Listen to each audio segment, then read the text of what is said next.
The next stop is On the Radar Radio. Stand clear of the closing doors, please.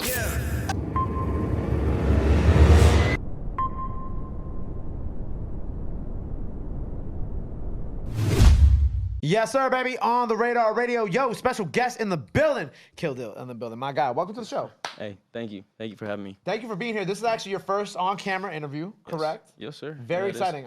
And thank you for coming to New York and allowing me to do this. I know you got a show this weekend. Yeah. While you're out here, but I think this is dope, man. Like, you know, I've had artists on the show who've done like similar types of music to what you do, but never like fully what you do, and I think that's so dope. And shout out to Fat Ricky, because Fat Ricky was the first person to put me on to you, and kind of open my eyes to what you were doing, and I love it, man. It's dope. Yeah. I appreciate you. Thank you for having me. Yeah. So you're from Colorado originally? Yes. Colorado. I was born in California, but Okay. pretty much raised in Colorado. Yeah. Okay, how old are you?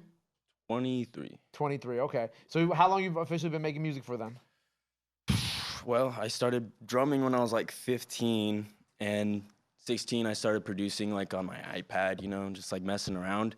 And then eventually I just worked my way up to like, maybe I should rap, you know? It was like, I sort of like, I wasn't good at it at first, obviously, but like I was listening to X and like Kendrick, and I was like, you know what? I'm just gonna practice when I can. And then eventually my producing skills obviously like excelled, but then I just started like Kill Dill, probably like 2021. Yeah. Okay. So going back to you talking about producing first on your iPad, what were you using to produce? GarageBand. GarageBand? Okay. Yeah. I feel like that's everybody see GarageBand or like an illegally downloaded version of Fruity Loops. Yeah. Yeah, I just produce on my iPad, like at lunch and stuff and whatnot, yeah. So what type of beats were you making back then, or like what type of sounds were you making? Like anything really. I guess it was like trap metal-ish. Like I would experiment with trap metal and whatnot, but like lo-fi, you know. Okay. Just like stuff like that.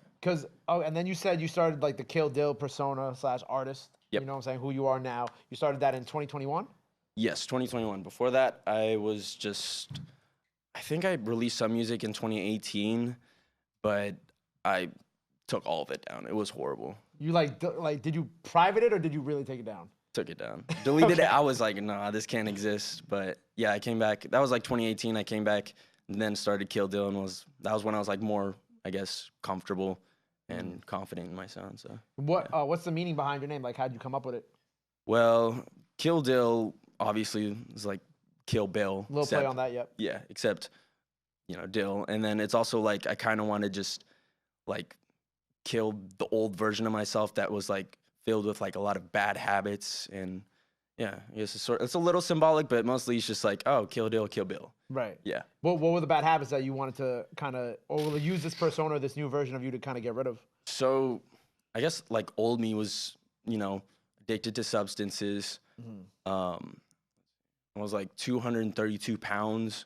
Wasn't really doing anything with my life. I was smoking every day. And I just felt like super unmotivated and like super lost. And then I sort of like, I developed this syndrome called cannabinoid hyperemesis syndrome. Okay. Which is basically like you kind of have like an allergy to weed. And so every morning I would wake up and like throw up at like 5 a.m. And eventually I lost like 60 pounds or something like that in a matter of like 2 weeks.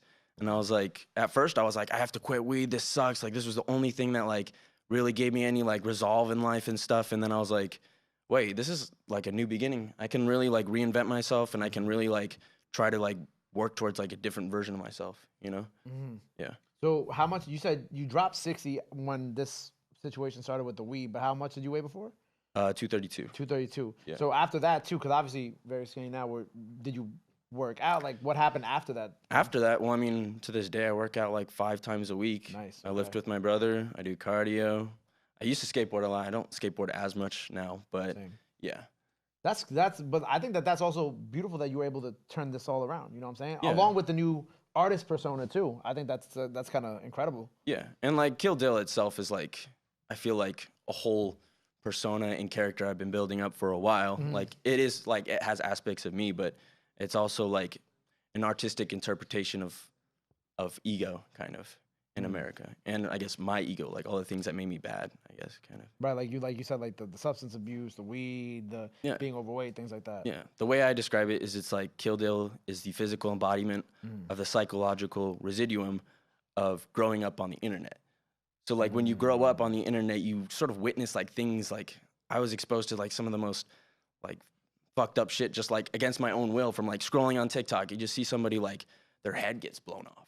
Just some really crazy stuff. And I was like, this has like a psychological effect on you, and you sort of dump it in the back of your mind. You just move on with your life, but there's no way that this is like healthy to like just keep this in your mind forever.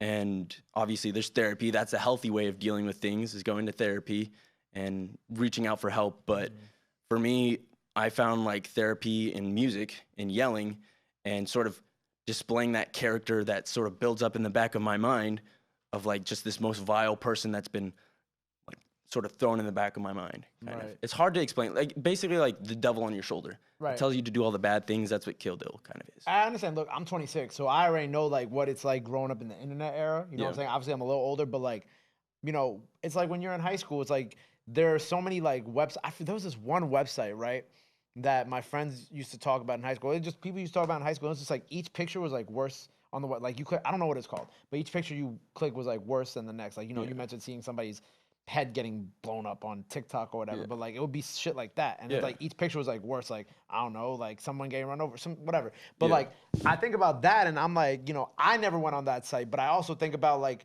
the other different things that you know we have been exposed to on the internet, big and small, that have affected who we are to this day. And also that like even like the smallest bit of like psychological trauma that we don't even realize that we have sometimes too, you know what I'm saying? Yeah, Just because we were exposed to a million and one things growing up on the internet too, because we could really, once you're not at home anymore and you're not even with like your parents or whatever, and you're just in school and you have the cell phone, you could really just do whatever you want online too. You could just search up whatever. Like if you were like, oh, I want to search up this and this, you could do it. And now you're exposed to a million other links on the site too.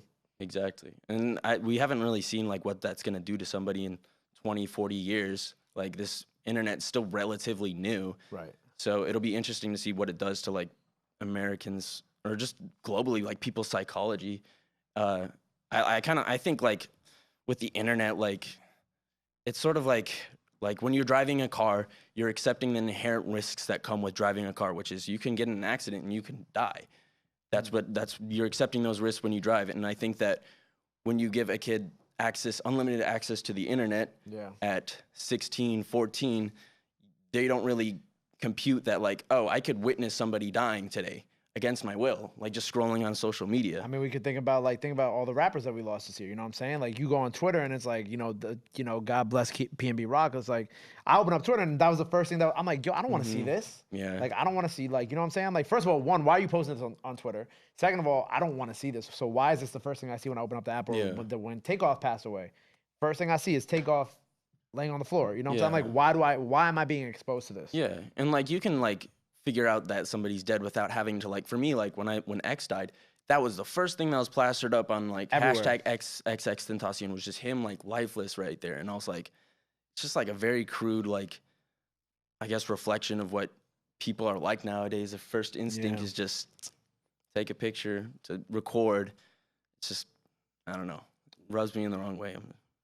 Yeah, it rubs me in the wrong way too, because it shows like a lack of compassion for one human life, you know what I'm saying? And it's just like a lack of compassion for people who are around you, even though if those people aren't necessarily around you in person like we are right now, but like how you're surrounded on the internet too.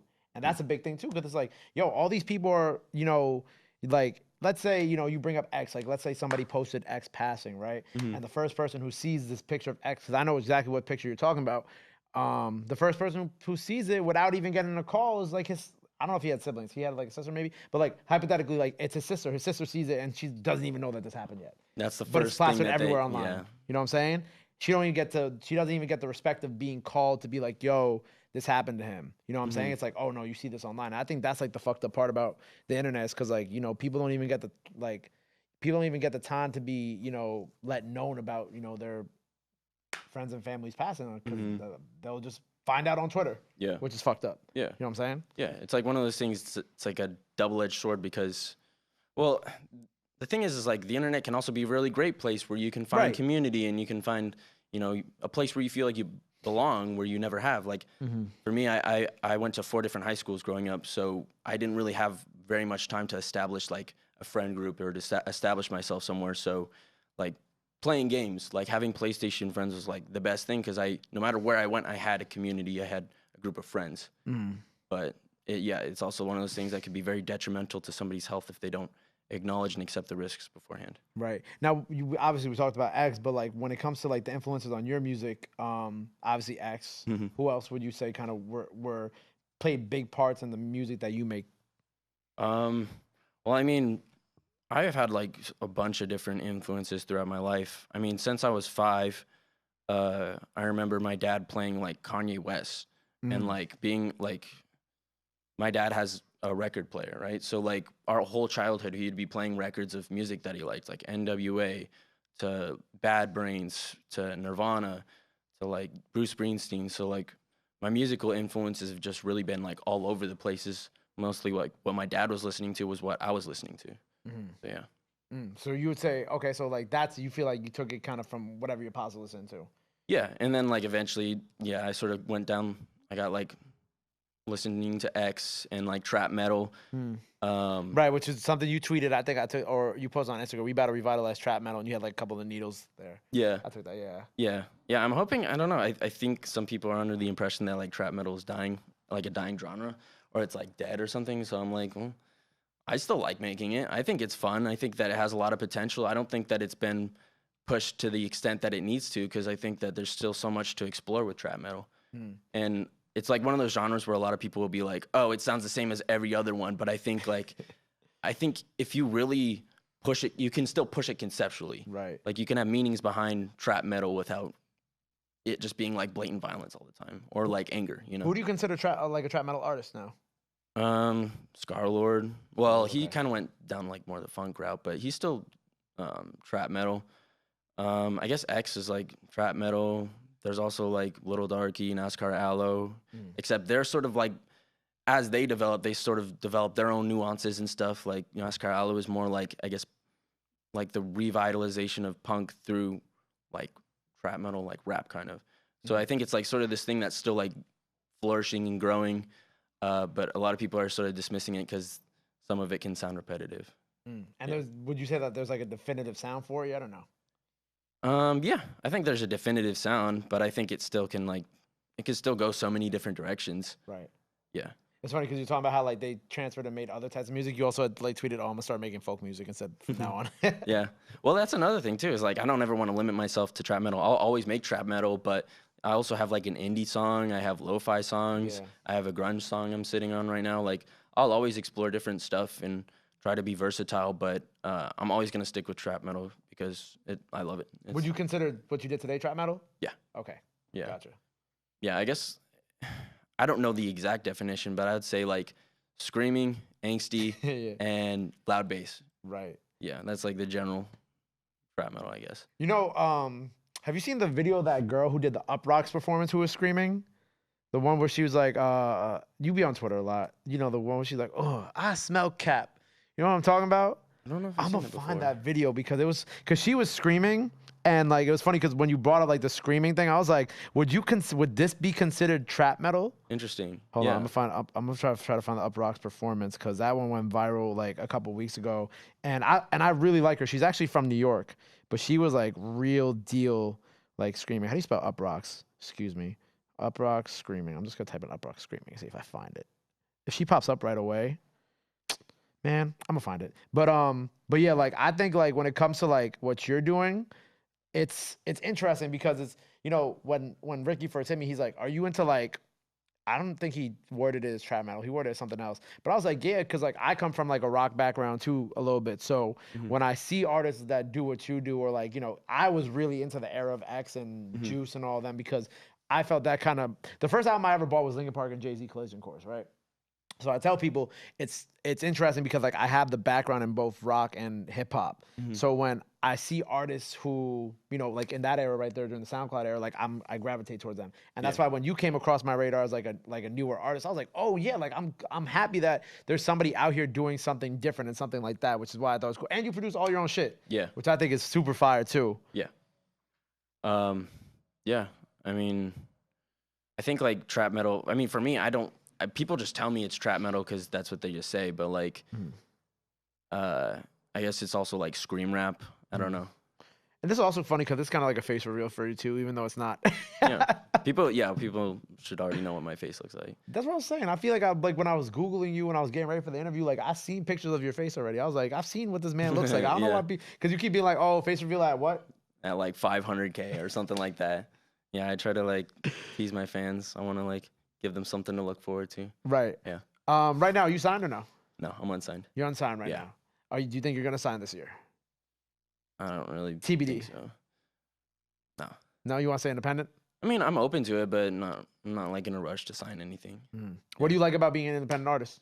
I get to be my own boss. That's like the biggest thing. When I had jobs and stuff, I hated it. It felt like purgatory because I was constantly having to like listen to other people tell me what to do. I had to show up and do this work that I didn't care about. And today, I get to wake up every day and do what I love and try my hardest, go to sleep, and do it all over again. Right, and you just get to live your life on your own accord, right? Yeah. So with the music this year, right? You got the project last year. You got a new single that dropped the day after Christmas. Yep. What are you working on this year? What's kind of cooking? What's kind of going on? Well, the next release I have is called Sick Fuck. Sick Fuck, okay. Yeah, and it's pretty good. I like it a lot, but I think that it has like it takes a little bit of every song that I've made in the past and sort of puts it into one song. Okay. So like it has the same cadence as like Fuck Life, but it has the same blown out distorted bass as like Terry. So yeah. That's exciting. Yeah. And your net worth is $627. And a bag of Doritos. And probably. a bag. Yeah. So do you think another project this year? What else are you thinking about doing this year? Yeah, I want to do like an EP or an album at some point, but we'll have to see.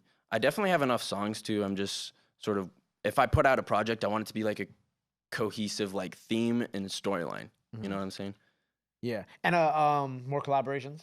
Yeah, definitely more collaborations. Yeah, I got some that are that I'm excited to release, but I can't really say too much. You'll tell me after. We'll talk after the camera's off. You know, it's funny because it's like, I also would see like maybe, you know, if people were critiquing the type of music you make, and I just want to say this because, you know, people love to critique metal and things like that. But even if you look at like a lot of the drill music that's made today too, like they're not that far off from using the same cadence of your voice, you know what I'm saying? So I think that it's interesting how, you know, the screaming or, you know, even if like, what do they call it here in New York? The Batman voice. If they use the Batman voice, because I feel like I already know that like, you know, the freestyle's gonna come out, people are gonna love it. But then there's gonna be people like, what is he saying, right? But I want to make it very clear and very evident to everybody who's watching this shit that y'all be listening to like the same type of shit, just with a different beat sometimes. That's all I want to say. Just on open your mind a little bit. Open your mind a little bit. You know, and if you don't like it, that's fine. You know, not everybody's gonna like my music, and I'm not gonna be pissed off if you don't. Like, it's fine. It's subjective. Yeah. Yeah, but I just want to say that because, like, you know, when I see certain things, and I'm like, look, like, I like calling out people when they're being hypocrites, and I see that a lot on the internet. I'm like, look, you can't say you don't like. Well, I mean, you're not allowed to like something for sure, but you can't just completely criticize something when you guys be like throwing fire emojis under something that literally sounds exactly the same. You know what I'm saying? Well, I mean, yeah, there's always gonna be people like that. So. Oh, and the masks. Let's talk about the origins of the mask. You got a couple masks. I have way too many masks. How many do you think you have? Well, probably like 10. 10, okay. I have like 2 or 3 that I have like in rotation. Is the one that you brought today one of the ones in rotation? Yeah, that's one that I use for mostly performing because Okay. it's like it's a little bit easier to perform in, I guess. Yeah. Because you have a white one, too. I have a white one, a black one with black and red. I have a black one with red thread, and one of them were like blood's going out of the eye and into the smile. I have a bunch of different masks. Which one's your favorite? Probably just the black and red. Black and red one, okay. Yeah, Who makes them for you? I do. Oh, you make the mask too? Yeah, Oh everything. God, that's tough. Yeah, everything I got is made by me. Even these pants. Everything. I is was made by me. gonna say, like, I was gonna tell you after the fact, but these pants are super hard Hey, too. thank you. So you make the hoodie though, not? You didn't Yeah. make that. Well, I mean, I made this design on the hoodie, but I didn't make the hoodie bro. itself. Yo, see, I I like that because it's like this is taking being an artist to a whole other level. By the way, the boy made the beat, the boy made the raps today, the boy made the mask he wore today, and he made his fit too. Obviously, you got Vans. Are those Vans? Yeah. You got Vans on. That's made by Vans. Ooh, actually, the mask I didn't make like the horn part, but I did alter it myself. I guess I should make that clear. But he gets all weird about it. Okay, close enough. Yeah. But yeah, no, I think it's super fire how like even today, like you presented yourself as like all this is me and all this is me who I've created, and this also kind of brings it back to the beginning of the interview where it's like, you know, getting rid of that old persona, and this is like the new you. You know what I'm saying? And you built yourself up this way by yourself. Well, I mean, with help, but by yourself. You got yourself here. Yeah, definitely. That's dope, man. Yeah. Well, it's been super great having you here. You know what I'm saying? Thank you so much for having me. Thank you for letting me do your first interview. Freestyle out now, so go check that out. He made the beat, okay? And the headphones flew off in the middle of the freestyle. And he still kept it going. A lot of you rappers can't do that. I'm just saying. But before we get out of here, let the people know they can follow you. Anything else you want to let the fans know? Now is the time to do it to this camera right here. Sick Fuck coming out February 3rd, hopefully. Kill Dill on everything. That's pretty much it. There you go. Well, make sure you go follow him. Go run up everything he has out now. Sick Fuck, new single on the way. Go run up that freestyle. Go show the man some love. Go show him some support. Love is free. Support is free. But y'all already knew that. Till next time. Kill Dill on the radar. We out. Pow. My guy. Love.